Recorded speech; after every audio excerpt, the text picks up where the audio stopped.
Morning coffee talk with Amy. The mug of the day is Epcot from Starbucks in Disney World.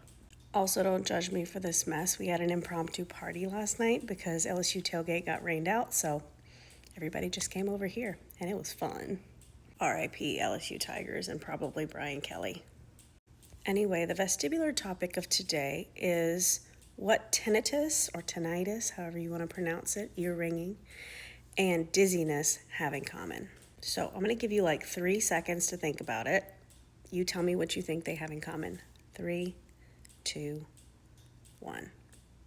The answer is they're both sensory symptoms. They are both symptoms as a result of sensory dysfunction. Did you get it right? Don't feel bad if you didn't, because that is a very abstract thought concept for most people who are not medical and working in the sensory realm. So when we're talking about sensory stuff, think your senses, your sense of sight, your sense of smell, your sense of taste, your sense of touch. Yeah, like the senses we learned about when we were little kids. So if you think about it, like how do we taste something? We touch something to our tongue and then it creates a taste. What is a taste? How does something taste salty or bitter? It's something that our brain has created for us. It's in your imagination. Every sense we have is something that your brain has sensors on the outside, the external part of your body. That sensor picks up information, feeds it to your brain, and your brain creates what it thinks is there. And most of the time, what it thinks is there is usually accurately there. But think of somebody who's like colorblind. What they're sensing is different than what the rest of the people, most people, experience. My husband can't see the color green. He's colorblind. So what he sees as green is different from my green. My brain produces its own set of sensations and sensory information. So your ear is a really important sensory organ for your brain. And it does 2 types of sensing. It senses sound, and it senses motion and positions. So like if your head is in motion, like walking forward or bending over or going through a loop-de-loop on a roller coaster, it senses that motion. It also senses what position you're in, upright, lying face up, or rolling on your right side. It senses what position your head is in space.